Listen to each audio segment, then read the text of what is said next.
Hey everyone, it's Jacqueline. Um, so happy Earth Day. Today is Earth Day where I live and it's beautiful. I just got back from my doctor's office where I did my blood work and my yearly STD test and now I'm drinking my tea and I'll be going to get my next shot for COVID. So shot number 2 of Pfizer, I'll be going to get in a minute. I'm not excited. Ugh, I just really don't feel like going through it. If there's any side effects. When you're younger, you're okay with being sick because you got off school and you get to play video games and watch movies and, and all that jazz. But as I've gotten older, I enjoy working. I enjoy my time off being peaceful and not being sick. So we will find out whatever happens. I've got to go do it though, and I'll have my card. And then the fun thing is when I have clients that I'm doing their hair, if they can produce their card, then I'll show them mine and we could take our mask off because I'm in a private space. So it just seems kind of nice. Anyway, so there are rewards to getting this shit over with.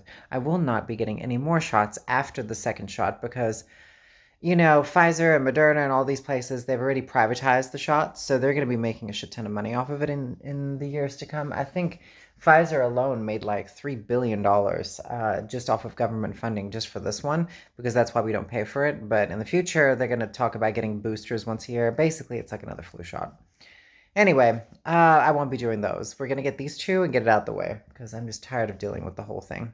Anywho, so today's topic is how I battle my dysphoria. And so, hmm, I think there's small things like, avoiding people in your life that cause you trouble, or you just want to surround yourself with people that uplift you, positive, not so judgmental, and not as competitive. It's important to not have too many competitive people in your life, especially when it comes to other trans women, because trans women love competing with each other.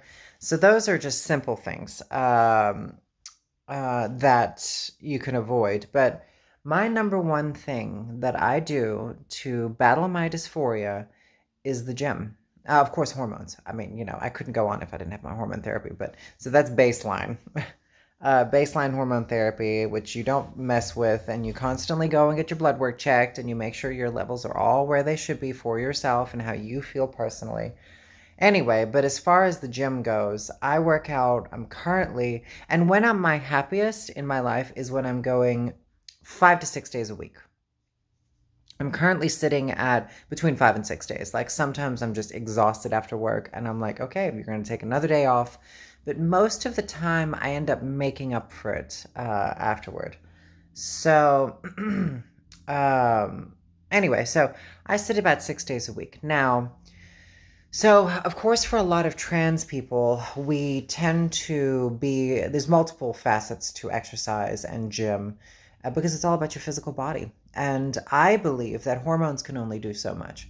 So, hormones give you the softer skin, less hair growth, a reduction in, it stops your hair from falling out.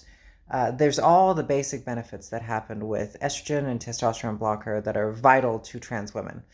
However, sculpting your body. So when it comes to, say, like you have wider shoulders, smaller hips, etc., there's really not much you can do when it comes to your bone structure other than facial feminization, possible rib removal, I'm guessing.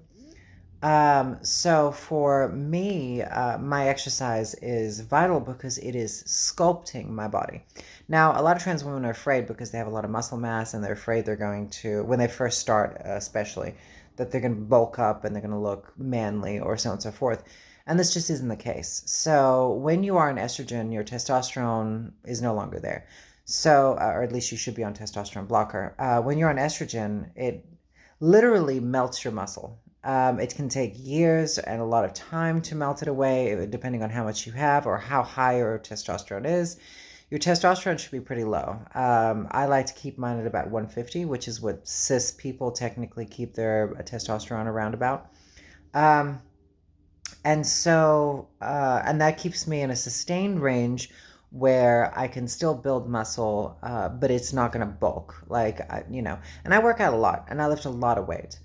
And so for me, I don't really do women's workouts very often. There's the Miss Olympia two times. I keep forgetting what her name is. It's not Jamie. I don't know what it is. But the Miss Olympia two times. She has a YouTube channel on here and she has an Instagram page. I look at a lot of her stuff because I find a lot of women exercises are just very fake and all about the big ass, and they're always wearing pants that are. It's literally just trying to show off sexual stuff that's going to get you clout and views and so on and so forth. So a lot of women's stuff bothers me, but this Miss Olympia two times, she doesn't do that. She actually focuses on the exercise, primarily the exercise. She doesn't, I mean, sometimes she does, but who doesn't when they have a really banging body, you know? But so it's more focused on the exercise. So for me, weirdly enough, I do men's exercises a lot. There are specific things you can target, like exercises for hip dips, which usually males and testosterone, people with a high testosterone, they have the dips in their ass cheeks. It's where your hips go in slightly and then they come out. And a lot of women don't have them. Some women do, but a lot of women don't. It's where you have that perfect curve that comes out. So there are exercises to battle your hip dips. Squats are very vital. You can use resistance bands. And there are exercises you can do to sculpt your body. And I used to have the hip dips, especially when I was out of shape, when I was depressed and I was out of shape and so on and so forth. And so what I did was I started doing specific exercises to target that area and I was able to sculpt it. Also, doing a lot of core is really good for tightening up your waist to cinch your waist in and bring it together so you have that tight center part.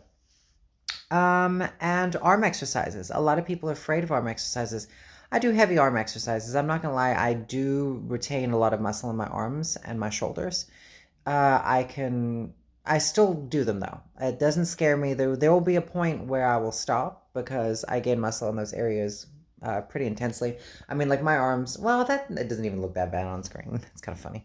I have my band-aid on. Anyway, so I do have pretty substantial shoulders and biceps and triceps, but I keep working them out. Lower reps, I mean higher reps, lower weight, and I'll do about 20, 2 to 3 sets of 20. And I keep it pretty simple and I target areas and I do multiple arms a week. I usually do legs 3 times a week. I will go from heavy to the next day going a little bit lighter for more like core and toning, and then the next time I'll go heavy again. And so, and I'm also primarily doing a low carb diet. I'm really good with high fat, low carb kind of keto.